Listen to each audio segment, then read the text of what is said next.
I have free gyms. They're awesome and they're running and I love it and it's growing. And then COVID comes. I just had a second kid. He's 1 year old. I'm not paying my bill. I'm opening and I just opened. They tried to shut down inside activities. I moved all my equipment out to them. Then they went back into the lawsuit and said in and outside now has to be done. I'm on the news every night and I'm taking all the interviews. They're like, you're going to shut down. I made them say, if you will arrest me for not shutting down, then I'll do it because I have 2 kids and I'm not going to have their dad get arrested. I got an order where I was getting trespassed from my own property. From the state, I wasn't allowed on my own gym. That's insane. Crazy.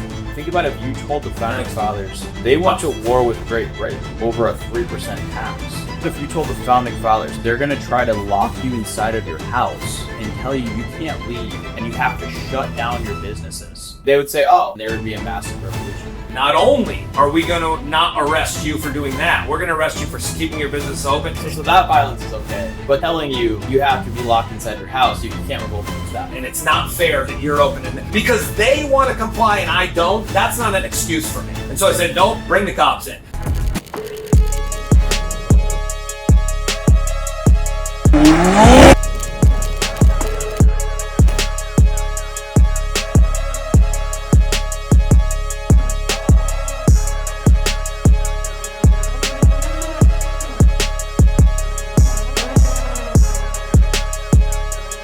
What's up? So I got a special podcast for you today here with my man Sean. Bro, I gotta say how we met. This had to have been a godsend because I saw your art in 2 different places at the exact same time. I don't know if I ever told it like this, but then so shout out to Victor from Tampa Auto Gallery.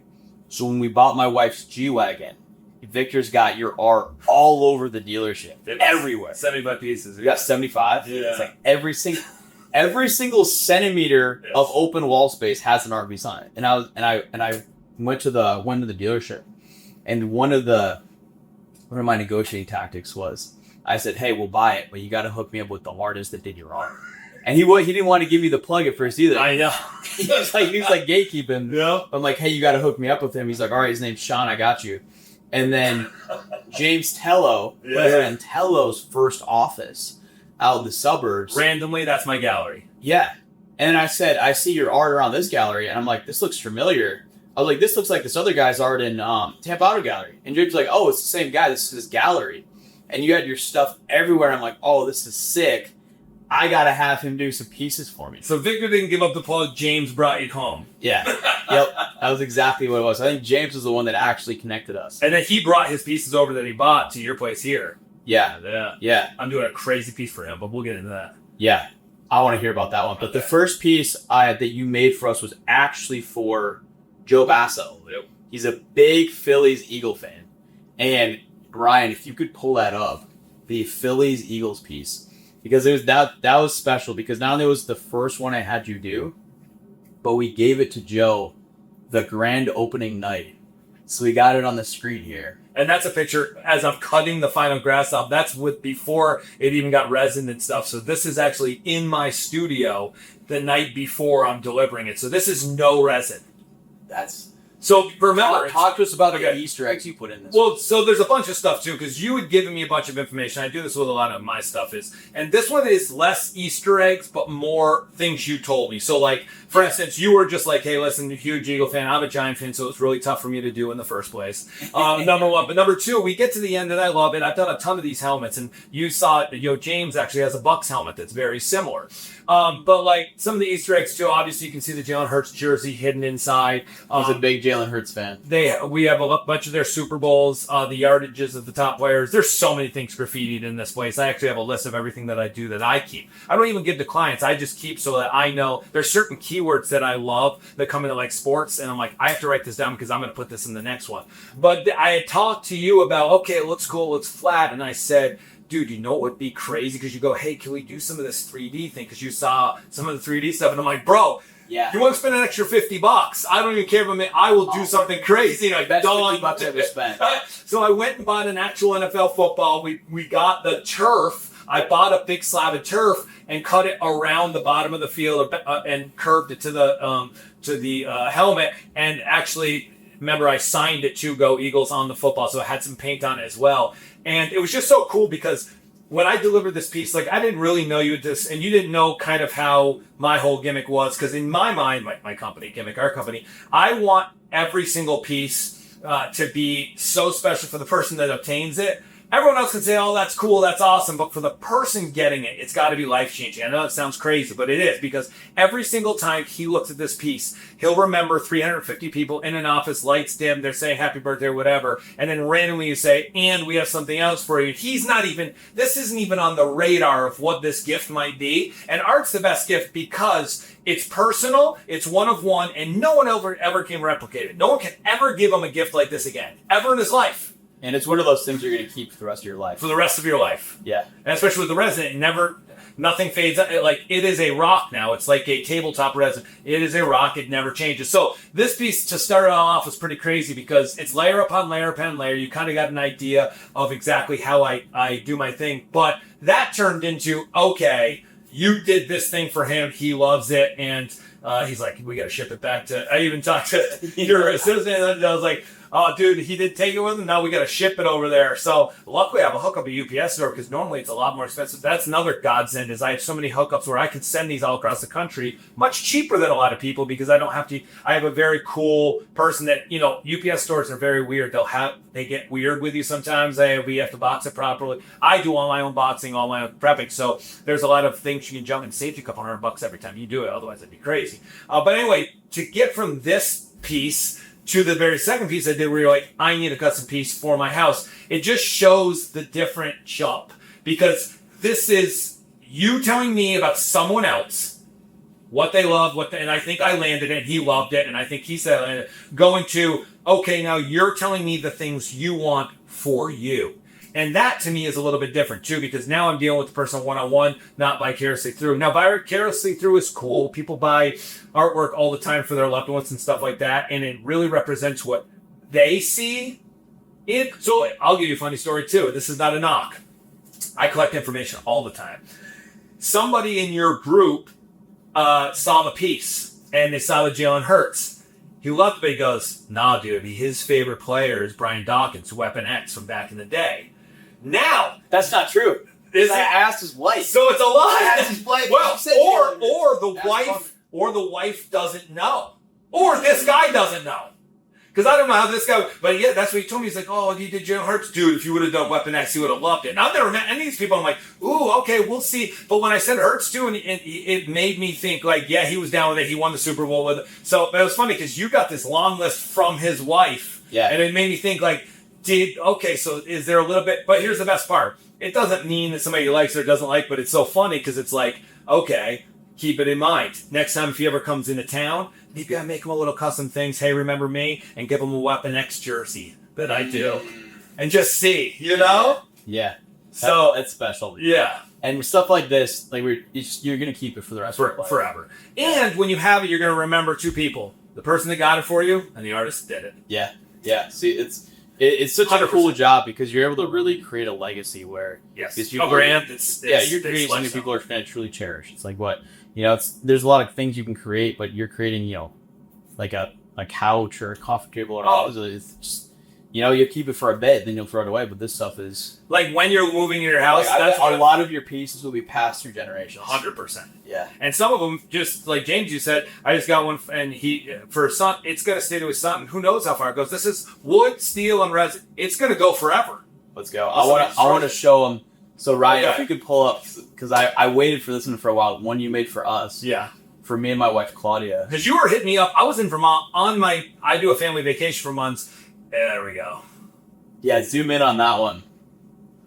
So much in active. This one was sick. And I have you saved in my phone, Jonah Lewis Stoic Art. That's the very top of the list that you did with the Stoic, which I love the bust, and I wrote Stoic up top. But this one was something else. Dude, I love this piece. Yeah, yeah. So our house is pretty much everything's black and white, very modern. So we have this piece in our living room, which gives it that pop. But there's so many things I love about this one, but it's a funny story because I'm texting you all these bullet points of things I want on it. And I'm like, put Stoicism on there. We just moved down here from Chicago, so do Chicago, Florida. Yeah. I'm a big Steve Jobs fan, so put Steve Jobs on there. I'm pretty bullish on Bitcoin. I'm a car guy, so put a car in there. And then I asked Claudia, and then Claudia's like, you getting this made? She's like, dude, can I get anything? I'm like, yeah, for sure. What do you want in there? She's like, oh, well, I don't know. I didn't think that far. She's like, let me think. Winnie. And you told me as So I was yeah, already Winnie, building it, I had to build Winnie in there. So we got Winnie on the art piece too. But yeah, this one too with Prosper. I wanted to make the background of your logo, the dream car, style. But this one, dude, I love. It's still 3D too with the money. Yeah. I have the best fake money you can do. But no, it is amazing. Chicago, you have the palm trees. It's very simplistic too. I didn't want to make it too saucy. Sometimes like that wall I did underneath. Yeah. You said just go crazy. Yeah. I went crazy. This one I think just has to have the stable points, but it still has. I mean, it dreams. It's Simplistic and clean. yeah, clean. Yeah, definitely. But it's so fun because you just get to that'll never go away. That'll be on when you buy your next house. That's one of those things like when we're not just going to get rid of this and get a new one when we get there. That thing's get packed up and brought to wherever you're going. Oh, for sure. So We pulled a few of your other pieces for this podcast, Ryan. If you want to scroll through, and then Sean, you could stop them at any corner. Yeah. I I mean, dude, I know you got a few stories behind it. yeah, for sure. Oh, way back, yeah. The Marilyn Monroe. The real pop arty, that's old school style. That's real, if you go up a little bit too, that's like old 70s records that I cut up that says Brunswick. This was in my phase of, like, that's raw wood behind there. This is more classic. This is very, like, just that pop stencil look. But if you want to speak... I like that. I do too. That Simple. pop stencil. Yeah, Simple, yeah. Mexican.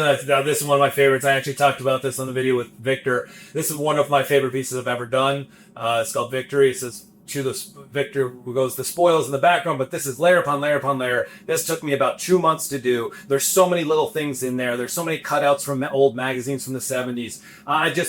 This was just one of those things that I have the Undertaker and the Bomb from Mario next to each other. I was in Tampa, so I'm like, you know what? I want to do a Buccaneer, but let's do a female Buccaneer. This one was just one of those. I have my gimmick screen print that you see as the Adidas logo. See it in the pink over there, just below the mouth. Yeah. That's the t-shirts that I ran. I made my own t-shirt screen print, and now I just run it on paintings. But this one it was like 2 months of every time I walked by it, tagged it as if it was the side of a building. That's kind of my style too, is like, I want to make my art as if I was living in a cityscape where every time I walked by a certain wall, I just tagged it or did something and left. Come back the next day, tag every way on my way to breakfast. You're off dancing if you don't want to. Were you ever that kid that graffiti trains or buildings? I never did trains or buildings, but I definitely drew on stuff I shouldn't have for sure. Because every day growing up, and it's so funny too.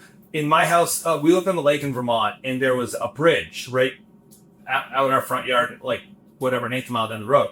And it was always graffitied, and it would get painted over by the town, and somebody else would graffiti it. And that wasn't good. Now that I know what I know, it wasn't good graffiti, but it was graffiti. And I realized, that little thing, since I was born, every single day driving my bike to go to the football field and play type of football on the weekends, every single day on the school bus that was right out front of where we got picked up for school, that thing seeped into my brain. And now that you just said that, that is literally how I try to make every single piece of art. This thing had just Jared was here, and it had the crappy writings, but then it had cool pictures drawn on it too. You're right, man. That is exactly, dude, you just gave me an idea for a t-shirt I'm gonna make when I go up this year in Vermont. I'm going to take the picture of that blank, and I'm going to print up pieces, draw my graffiti on it, and make it a shirt.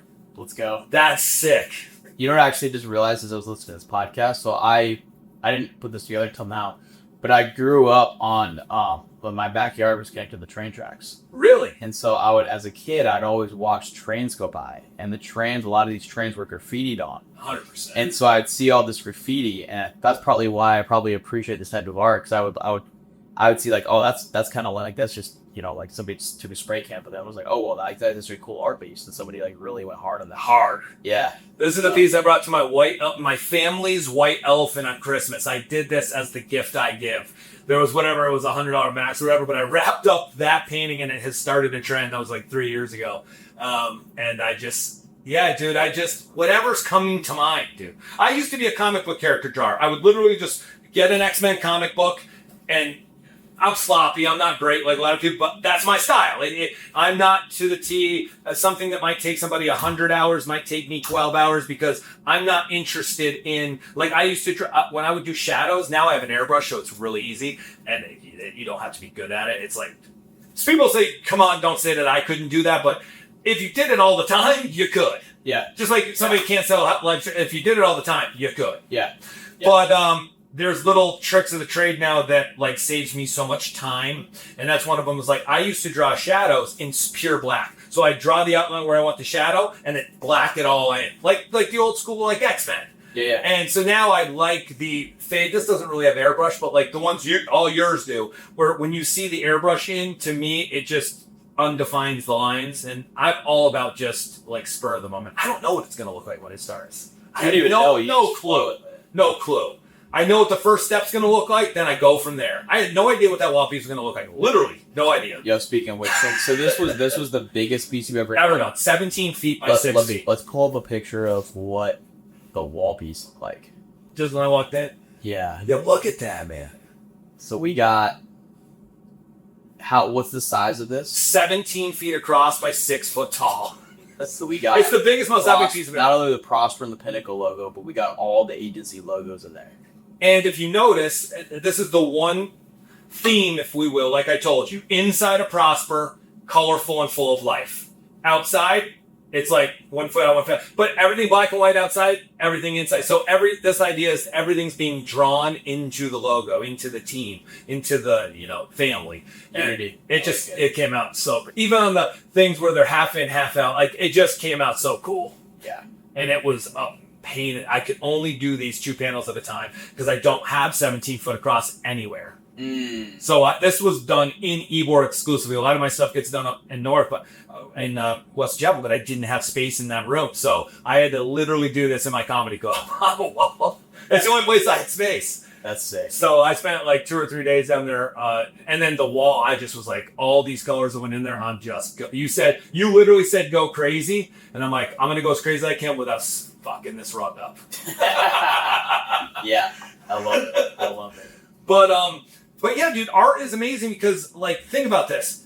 I deliver between 15 and 20 pieces a month. So, like, there was 5 others that weekend that got delivered out. So, like, this is my, like, we were talking about people in the art world. A lot of times it's like, let me just chill, let me do my thing. Like, I can't think like that, especially coming from the health club industry. Like, for 20 years, dude, it's go, how many memberships are you going to sell? How much personal training are we going to sell? Like, we got a number to hit. And I have some of that in my style, but the cool thing about me is, as you can tell too, I just go. My mind's everywhere. I don't believe in ADHD, but if there was something that, like, I am a controlled chaos for sure. Yeah. But I need that because I can't just work on one piece. If I had to start to finish that, I'd never have done. Then there were 6 pieces getting done while your piece was getting done. Man. I can't just stay in one thing. Yeah. So every day there was something different. I'm like, how am I going to do these projects? Let me just do them across the whole. And even look at the color matches. Like, as it crosses over, those 2 days were a different thing. Those 2 days were a different thing, but I evened it out because it was red on the outsides, blue on the insides. I did when I did the skyline up top and the mounts. You said you needed mounts for skiing. I'm guessing you're a skier. Or no, it's the Pinnacle. That's the Pinnacle thing. Pinnacle. I like that. Yeah. But it just came out very cool. Again, clean. But like the wall chaos, I love that wall. I don't know how you guys feel about that. That's my jam right there, dude. Yeah. Chaos is the best. Yeah, it makes the office top for sure. For sure. But so coming from what I did, I just transfer that to who goes from the health club industry of sales and sales training, to an artist full time? Like, I don't know anybody that's ever made that transition, and especially in different states too. Like, I was in Florida for a while in the gym industry, then we moved up to Vermont for 6 years, and then COVID hit, and we'll get to that story. Talk to us about that. Yeah, so my background is gyms during COVID. Yeah, well, so let's go before COVID. So I traveled all across the country for 4 years, and I was a marketing company. So we would go into small gyms that were failing, and me and a couple other 22-year-old kids go in there, and it made so much money. I had no value of a dollar. It was the best and dumbest thing of all time. Like, I definitely spent what I made, and I definitely kept making more. I could take, after a promotion, I would just take 3 weeks off and do whatever I wanted. Like, whatever. And it was fun. But I was 23, 24. It's like, at some point, you got to, like, make it happen, Yeah. So it gets into, like, finally, I come off the road, and I'm like, I just can't do this anymore. I might have been 25, something like that. 26 maybe, and I moved in with a buddy, and I was like, hey dude, I just came off the road, I just don't want to chill, I don't want to do anything for a while, and I was like, well, I'm gonna crash in your couch. This is like one of my best friends from 10, you lived in Orlando, and I was like, well, just crash on the couch, and I'll crash on the couch for a few days, I'm gonna get a place and rent a place and just live there. And they had like one of the LA Fitness was big, and a good buddy of mine, still to this day, was the GM. There's only about 140 clubs when I started at LA Fitness in Waterford Lakes, and that happened to be one of the biggest and most profitable gyms in the country that they had.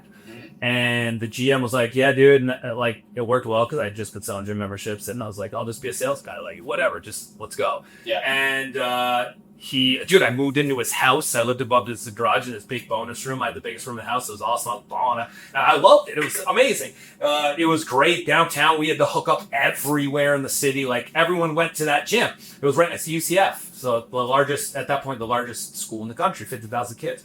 Well, anyway, long story short, I become GM. I moved all across the country for LA Fitness. I was in Atlanta for 2 years. I was back in Orlando. I was in South Florida for a year where I actually met my wife. And so I'm just done with LA. It's time. I always wanted to open my own gym. So I moved back up to Vermont. I opened my own gyms up. Yeah, we built 3 gyms in 6 years. And myself and my wife, I had my first kid when we moved up there. And, it was just like it was game time. So fast forward to COVID, obviously. I have 3 gyms that are awesome, and they're running, and I love it, and it's growing. And we got a turf field in there. We just kept pushing. And then COVID comes, and Vermont was the last green state. I know no one wants to think about COVID back in the day, but we were the last, like, okay state, we're not red, because everyone's like red. Yeah. But we started getting into, okay, if we go red, we're going to have to shut down. No, 2 weeks slow spread. So whatever. 2 weeks slow spread, we shut down, and everyone just shut down. And I'm like, well, I got 2 kids. I just had a second kid. He's 1 year old. I was like, I'm not paying my bill. Like, you know what I'm saying? Yeah. So I'm like, well, I'm going to open it. And I just opened. Everyone says, you didn't wear a mask, or this, that, and the other. I never would put one on, whether it was dip. I don't care. I went, and I flew in May of that year. Didn't wear one. No one said anything. Maybe because I'm 6'6", 300. Who knows? But no one said anything. And people say I'm on. I have friends that like, no, you did. Like, everyone knows that was around me. Like, that was my line in the sand. Like, not going to happen. I'm opening. Cops came every single day because everyone would call the cops. Retrospect, I was right. They were wrong. Working out was the best thing for you if you had COVID. But here's the crazy part.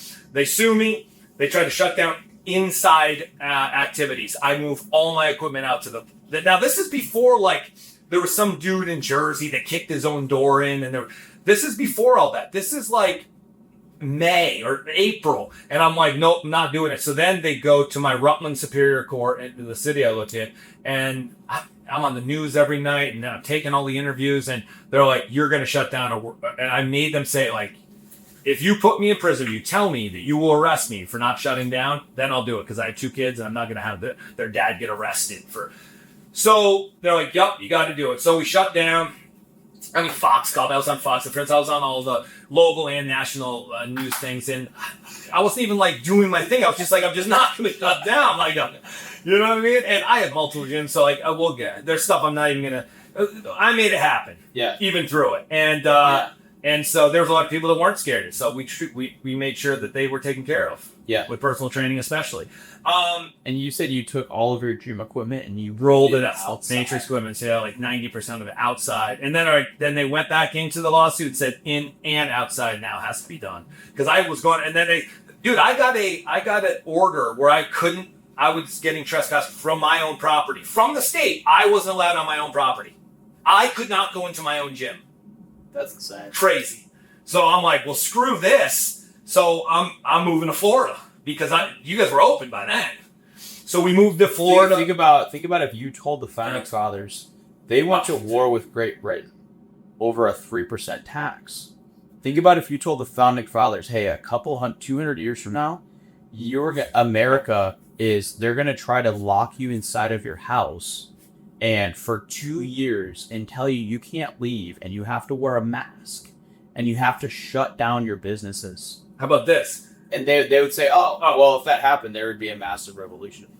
Okay, let's go to 2020, the summer of love. What if they told you you have to wear a mask and these small businesses have to shut down, but if you want to riot over whatever reason you want to riot in, not only are we going to not arrest you for doing that, we're going to arrest you for keeping your business open. And if you're against this violence, you're a racist, homophobic, all those things. Imagine what the founding fathers would say about that. Here's my thing. So that violence is okay, but telling you you have to be locked inside your house, you can't revolt against that. When here's the weird thing. Everyone was like, just shut down. And they didn't even say because COVID was killing people. They would say because it's not fair. The government of Vermont said that it's a health emergency and you had to shut your business down. They would say, yeah, but here's the thing, Sean. It's not even that. You might be right. Maybe working out is good for people and they need this during COVID, but the other gyms can't be open and it's not fair that you're open and because they want to comply and I don't. That's not fair. See, that's not an excuse for me. And so I said, nope. Bring the cops in. And it went wild. I talked to the attorney general and he's just like, yeah, I told him this too. And he said, Sean, you got till Friday. This is the crazy part too. I'm doing so many bad things. Shut down today on Wednesday. All right, we'll give you to Friday. Think about it. You're still going to be open Thursday and Friday, Friday and tell me if you're going to shut down or do we have to go further? Because they're threatening to sue me. And I told them that morning, I said, I prayed about it. I talked to my wife, we prayed about it. And I read him a Bible scripture. He wasn't having that. And he said, okay, see you tomorrow. That morning, Friday morning, he came into our cities from way up north, 2 hours down. He drove down there, certain papers were showing you. Crazy. What's crazy is you can get away with a lot of evil with the excuse of either being fair or protecting your safety. Oh, it's for your safety, so we're gonna take it free. But here's the thing. Oh, it's for your safety, or we just want to be fair. We just want to be fair. So this is what you have to do. We need to put cameras up on every single light pole because what if you get robbed? We want to make sure that there's no violence going on. So we need to surveil you. Because what happens if you get, you can't handle yourself. Like, listen, I'm gonna be honest with you. Somebody tries to rob me, they're not winning. You know what I'm saying? So I don't need your help. You don't have to see somebody trying to rob me to come save me. I got it. I'll sign whatever papers you need. Don't surveil me. I'll take care of myself. Did you see in Canada's so crazy. I heard Joe Rogan talking about this. And from on the Canadian border. Dude, they sent out a policy where you have to mandatory turn all of your guns in. Yeah, they started with a buyback and it didn't work. So yeah, it was a 97% revolt rate or something like that. Whereas people just didn't listen to. And then you even had some government official basically got caught without you realizing and saying this is a complete waste of our resources to try to go and click. Well, let's go back to COVID. I don't want to do on this. Yeah. Wear the mask. Okay, let's say 80% of people wear the mask. Listen, man, I want to go buy groceries. I'm going to wear it. Okay, 20% did it. Okay? Or maybe even 90, whatever. You wore the mask at one point. Okay, cool. Get vaccinated yourself.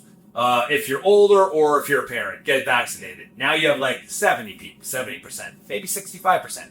Now vaccinate your kids. Now it's 40%. Dude, if whoever's running this place, they got to look at those trends and they're almost just how far can we take it? And they're doing that because of what we were saying before too. It's how many times did they tell us the bird flu or Zika was all these things were happening? You never saw it. You heard about the fear. Fear porn came on hard. But no results were ever shown to us. We didn't see deformed babies from Zika. We didn't see the bird flu people dying in masses in certain areas. Yep. And in COVID, we didn't see anything but except the flu disappeared and COVID killed everybody. Yep. So that's it. Yep. All cause mortality after the vaccine is going up, but we can't ask questions about that either. But here's the other thing too.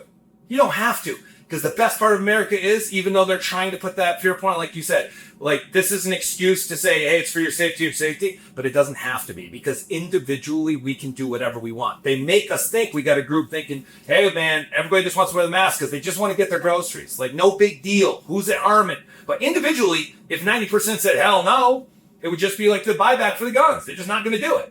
And then what did they do? Remember they said, we're going to make you have a card that says you're vaccinated on it. Even in California, and they said, look, that And it didn't work. And they pulled back immediately. So all it took was, you know what it was when they said it wasn't fair that I was open and everybody else wasn't? No, all what it took?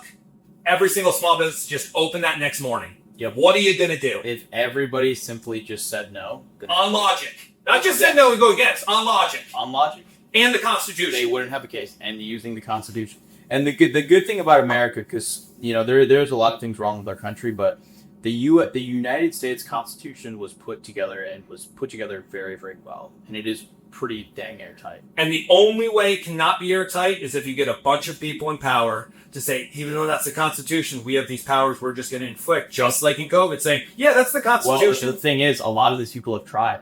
And they're going to continue to try, and they're going to 100%. continue to push it. And it's our job to push against it. And they get little bits. We need to build that increments backwards. And I think we are on a lot of things politically going on right now. And I don't have a side I'm on. I'm on what's right. I'm on truth. I'm on what I believe God put us on this earth to do. But like, as soon as people start pushing back in, it's like tug of war. It's not about this person yanking it all the way over here. They're pulling. Let's just get it a little bit back. We don't have to go for everything. Don't hit the home run. Let's get a single.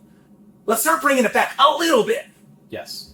And thankfully, as crazy as our country is, to spin some positivity on it, you look at a country like China. I'm sure you've seen the social credit scores. Of course. Bro, they have cameras if they catch you jaywalking, you get dumb $200. You get a $200 ticket automatically taken out of your bank account. Like, you can't leave your house if you do any. If you have Florida's doing that with speeding tickets. I got one the other day too. And like, what are you going to do? Fight it? It's $100 speeding. You were going 30 and a 25 in a school zone. I'm like, no, I wasn't. I wasn't even there. I wasn't even in the car. They say it was registered to you. Who's driving your kids? Well, no, I'm just saying. Like, what if I lent my buddy my car? Oh yeah. You're giving me on my license a ticket that I was speeding, but I wasn't. And they're like, we don't care. Somebody's got that. That is true. That's where it starts. And this is in Florida.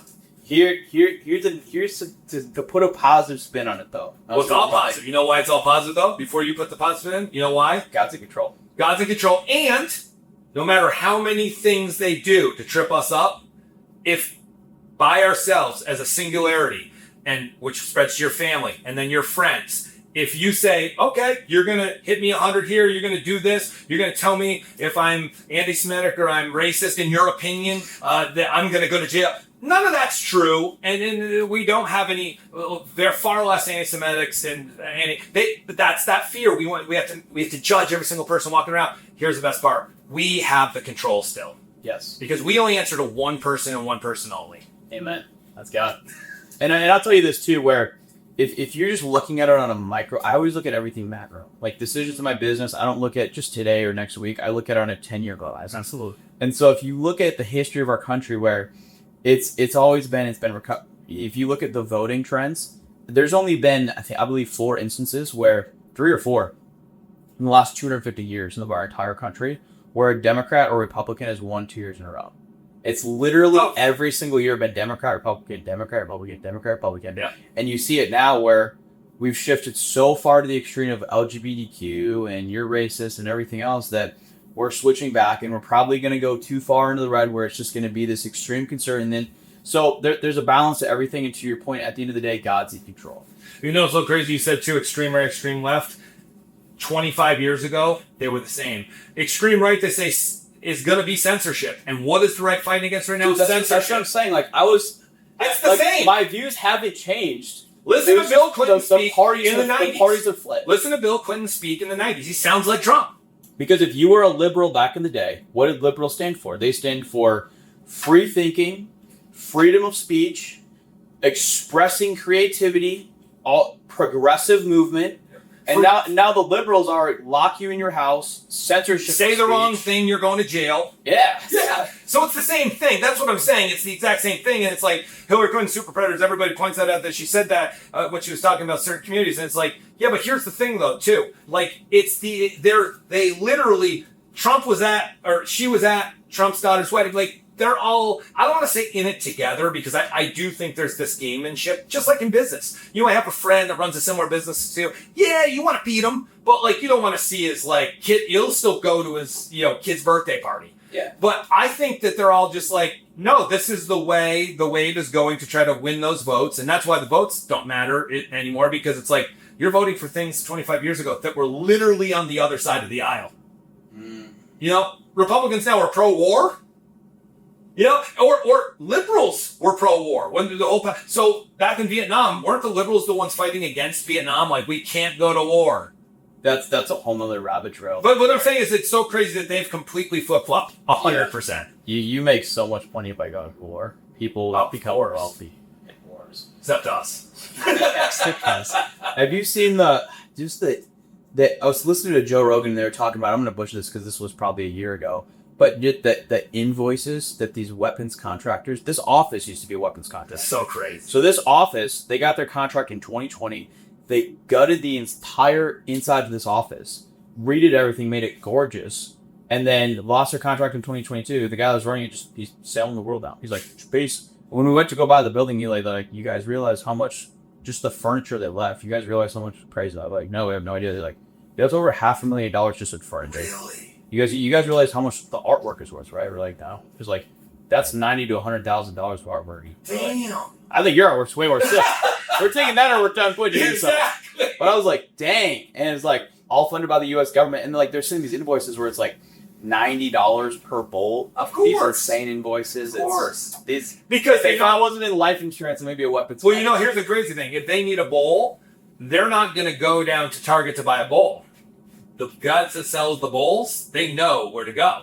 So it's all targeting. So, like, everyone knows there's that pie. I want my piece. Have you seen War Dogs? Yeah, it's great. Great. Jonah Hill's great in that. Yes. But no, but that's real life. Yeah. And, you know, it's sometimes that you say, like, oh, it'd be cool to be in that world, but I don't think so. Because what that really represents is, like, and that's what I always said to myself. If I ran for office, like, dude, if somebody said, hey, here's, you know, you're going to get $50 million for you're not going to worry about anything ever. Just need you to pass. Have you heard about Dan Bilzerian running for the government? I've seen it, but I mean, and dude, Dan Bilzerian though, isn't he like just some guy that had like the what do you call his house that he had where he was just smoking weed the whole time and had like models laying on a treadmill? Ignite House. Ignite House. Yeah, that's all I thought. It was weed brand. Is it? Oh, is that what it is? Yeah, he actually just saw a tweet by Dan Bilzerian.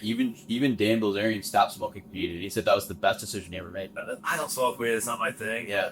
I need to be concentrated. But although in the art world, everybody I think does. Yeah. It's not me. I can't. I used to smoke loud back in the day. Oh, really? Yeah.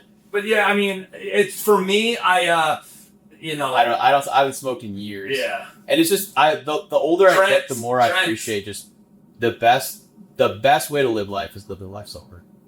Yeah. And well, no, it's so crazy too. Sober is different now too, because you know what it is. People used to smoke cigarettes. Now it's those nicotine pouches. I still do the nic pouch. I got a pouch in now. But what I'm saying is, it's all trends. Yeah, that's what it is. It's a way that hey, lung cancer is a problem. Let's get it to them somewhere else. We got all this stuff. Some people fade, some people come up, and that's what it is in politics too. It's like it's just being advantageous. Taking advantage of the situation. And it's human nature, I guess, but the big part is, too, is like who gets to say what's right and wrong. Some people think, hey, we got to go kill these people that may not have done anything, but we really need you to prove a point. And some people are like, well, yeah, but why are you going to kill innocent kids just as collateral damage? Well, because we got to. Yeah. And I can't, there's certain things I can't get there, but again, that's going to happen across. There's so little that we can do except for the voting situations. Now it looks like you can spend as much money as you want and get who you want elected. But it's those little things that we have in this country that I think if we just patter back, we can take at least our country back. And I think we're trending in the right direction. 100%. These young kids growing up like you and the mid-20 kids, man, they're going to save this thing. See, I'm not a boomer either, but you know, I'm a 90s child born in the 80s, and it was awesome as a kid. But like, it's so much different. These young kids growing up are seeing the things that we kind of lived through, and then you're seeing the result of that. So, like, our boomer parents did their thing. For $100,000 a year, you could have the best house in the world. Your wife didn't have to work. Yeah, you could just do anything. Now it's like you guys are like, nah, we need like $1 million a year to do that. Oh yeah, oh for sure. So it's just changed, but you guys also aren't falling into the bullshit. Like I'm guessing in your teen years, this woke stuff was going crazy, and you're just like, wait a second. And so as you guys get older, I was old when all that was happening, that woke shit. But I have a feeling that was like your high school. Yeah, and you're like, hell no. Yeah, and it's because I think every generation when they have kids, they're afraid that generation is going to follow the propaganda. because young kids are easily influenced. Big time. So to stand up for my generation, it really is really cool to see how my generation, we are critically thinking. You're rejecting the bullshit. We're rejecting the You are. bullshit. We're questioning everything. 100%. And what I'm most excited about is, without a doubt, you can't argue, there is a great awakening to Christianity. There are more young people going to church and accepting Christ in their lives than for years than in the last 50 years. Like, we go to church every Sunday. Our church is packed. Oh, yeah. If you get there at 11:01, 11:02, you're sitting in overflow. Gotta go to 8 a.m. Yeah, and it's all young people. It's all people our age, which I love. Yeah, it's amazing. And having 4 little kids, it's incredible for me too. Is like, here's the weird thing too. My high school kids were smoking weed. Your high school kids were going to church. That's the difference, and you're gonna get an awakening from them, and that's a good thing. So like that's. I think high school kids are still smoking weed. They are, but differently now. They're dabbing and vaping. Yeah.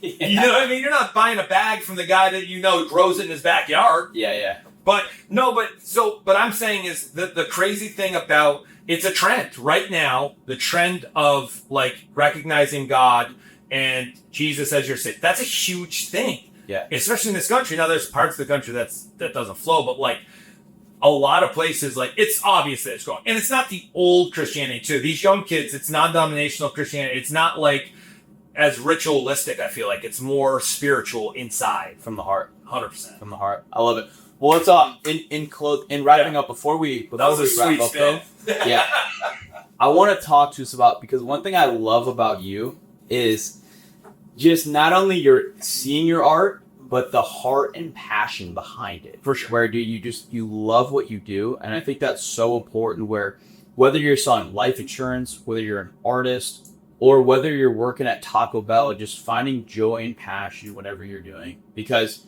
if you're going to be doing that, I'm a firm believer that you choose to either have a good day or a bad day. You choose to either be positive or negative. It's all a mindset. So, like, I was on the phone with you the other night, and this was last week, and you're talking about, before I even got to see the art piece, like, dude, you're going on a tangent for 20 minutes about how fired up you are about this piece we're putting at the office. And you're just stoked about it, which fires me up, gets me stoked. So just talk about what you've learned to just find joy in the process of whatever you're doing. And I want to be clear. I want to be successful in this. This is not a hobby. Yeah. So the only way you're going to be successful in something, you probably tell it to people that sell insurance, life insurance for you. The only way you're going to be successful is not only do you have to love it, you have to tell and explain through words, visuals to the people that you're selling to of your product how much you love it. Because here's the thing, you're buying the art, but you and 15 other clients that have had multiple pieces from me, I could call them right now, and I do this sometimes because I just had this idea, and I could say, hey, you're getting this piece, this is what I envisioned, this is what it is, this is what it's going to be, and this is what you're going to pay for it. And none of these people would say, yeah, let's go. If I got space, let's go. Because I take care of them, with the cost versus what comes of it. I know that. I know a lot of times everyone yells at me. I should sell for much more, higher price. But because my passion is so into it, I'm going to do it anyway. I don't ever have stock. I have 5 pieces for sale, but they might be coming here next week. Yeah. So like I only have 5 pieces in my life that aren't even done yet that somebody could sell. So like I can't even go to an art show tomorrow because I don't have product. Because everything I have, somebody takes. If I post on Instagram, it's gone. So for me, the passion that I have is not only just in making the thing. It's because you're not just buying art, you're buying me. Yes. You're not going to go buy from a bunch of artists because you got what you need from me. Yeah. And that's so important. And people need to understand that with whatever you're doing. And because when you're selling a product, more importantly than selling a product, you're selling yourself. 100%. And a relationship. And you're not even selling a relationship, you're building a relationship. You don't sell a relationship because here's the thing. If I tried to sell you a relationship with me, I'd be like, dude, what is going on with this guy? Exactly. Like, you're not going to go to a girl that you like and just be like, yo, let me tell you why you should be with me. That's like douche stuff. Yeah. What you're doing is you're building a relationship, and that takes steps, and that takes trust, and that takes loyalty. But once you have that, I'm not faking how I do it because every time I talk to you, it's the same. You don't catch me on a down day like, oh, what's going on with you, Sean? It's like, no, dude, we're in this. We're doing this. This is a great idea, and I'll deliver it Friday on you. Whoa, shit, yup. And it's pretty easy for people to tell. Like, you can 100% who's genuine and who's faking. And that's so important because, in order to do that, you got to be yourself, and most importantly, you have to have heart and passion in what you're doing. So, for example, with your art, if you're just if you're just to the point, very transactional, like, hey, John, here's an art piece. This is what it is. It's dry and emotionless. It's like, okay, but the fact that you have a story behind it, and you've got passion, like you're excited, like all these different things, or like when we're talking to a client, letting them know, hey, I'm going to be here for your family. I'm going to take care of you. All those little things, calling them 2 weeks after the policy, so you can check on them. Like they can tell you, every single client we talk to on the phones are they're thinking in their mind, whether they realize it or not, whether it's conscious or subconscious thinking, does Jonah actually care about me, or is Jonah just trying to sell me a life insurance? 100%. Because if I'm just trying to sell them a policy and they give me a few whatever I'm out, what if I show them, hey, this is why you need this, I care about you, this, and this, and I lay it out, not in a pushy tactical, not a pushy sales way, but in a, hey, I genuinely care about your family way. Then another example was when I got into boxing in Chicago, I had my first coach, which I fired after a week, because he just kind of showed up and he's just like, yeah, he just was jab hook, this, that. And then the next coach I had, both guys were very knowledgeable about their craft, but both guys were, the second coach, Nico, like we had a relationship and we would talk about life. We talk about different things while we were training. Same thing, shout out to Coach Cliff, Athlete Innovations, like me and Coach, like we shoot the shit, like we have fun. It's a third example of that is, speaking in the boxing realm of boxers. Like the reason whether you love Jake Paul or hate Jake Paul, exactly. He's got heart and he's got passion. He's got. Are you a love cam? I like it. I like people that can market themselves well and aren't afraid to play the bad guy or put themselves out there. And even if it sounds cringy, that was very weird on the Ronda Rousey card, and he's just like, yeah, let's do it. Like, at least he's trying. Because a lot of people just say, like, he's like, oh, yeah, you want to go full, but it's WWE. We love that WWE style, but this is real. They're actually punching. People are.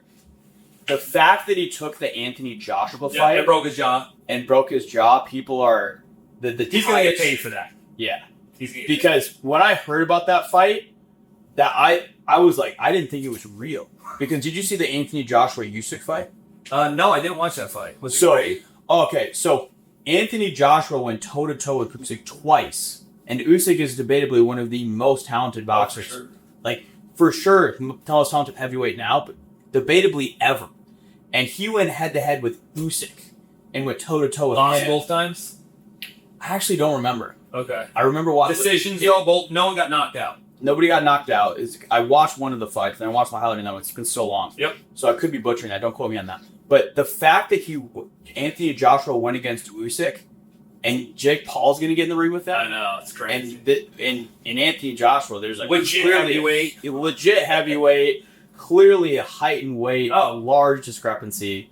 And Jake Paul held his weight in that fight. Yeah, you almost thought, was that going to be another Tyson thing? Yeah. But the fact that he did that, and again, it comes down to heart. Like, you got to have heart and you got to have passion. No, but I love what you said, building relationships. Yes, I mean, same thing with me. Like, if I just came in here and it was just it's like, it's not how you're going to build relationships. Or like, yo, you want to just make some money? Let me teach you the script. It can't be that. Yeah, like our guys that we're bringing in their family. Exactly. Like, not only are working together, we do grill outs, we do barbecues, we work out, we're at the gym together. Yeah, you guys crush it here. We're doing life. I've been in a lot of companies, and dude, this culture is different. It really is. I'm interested. And that's what excites me about my art too, because every single time I bring a new piece, somebody from the crew is like, dude, that's dope. Today, somebody's like, dude, I just saw the panel. That's crazy. I don't know this guy. Yeah. But he knows I did the art. And like, no one is like, it's a thing. Like, we're in this together. Yeah.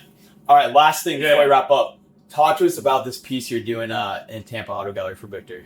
Oh my gosh. Well, I did two pieces. So, dude, I'm building an 8-foot cherry blossom tree, but it's actual tree. A tree is built up 8 feet tall. Our dealership. I already put the sign up. He did a lit sign, neon sign, and resin over the top. So I had to rent a scissor lift like I did here, and we chained it up. But dude, I'm doing literally a tree base. It's probably like 3 feet wide, 8 feet tall, and it will hang over 8 feet. And it will be like silk. I I think it was like 10,000 silk flowers, and it's gonna overhang the Lambo or McLaren. I think he has it in there for like photo ops, and it comes up one of his beams and out across. So it's the car. gonna be like the cars, every car he posts on Car Gurus and online.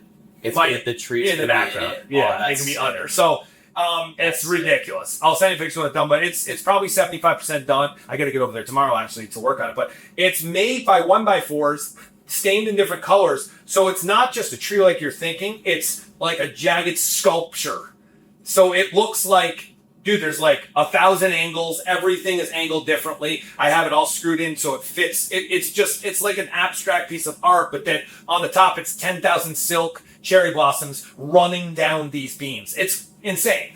Wow. It's insane. I was telling you, one day, not anytime soon. No, but when you're ready, you One gotta do something crazy. One day when me and Claudia get our dream house built on the beach, we'll have to use, I don't even Just know go what it's going nuts. to be. Yeah. Something insane. Yep. Bring him some sort of peace. It's got to be, and that's the thing. Motion creates emotion. Like they say, you walk around, you get emotional. And you know what else does? There's visual things that create emotion. When I walk in here, that wall looks completely different, and I believe there's an energy that will translate to dollars. And I know that's crazy to say, my artwork's going to make you more money. I do believe that the energy now in that room has changed, especially what we're doing next that we haven't talked about, maybe for another podcast. That is going to change the way things happen. Somebody's going to see something, I want that piece, I want to buy it, I got to work my ass up this week to get that piece because I want to buy. Something's going to happen, and I truly believe this all comes together and productivity comes from it. I believe it. Well, Sean, wrapping up, Yeah. if anybody wants to buy art from you, how can they get hold of Yeah, you? hit me up on Instagram, vintage_gimmick, and the gimmick on Facebook, vintagegimmick.com. Let's go. Yeah. Thanks for hopping on the podcast, Thanks brother. for having me.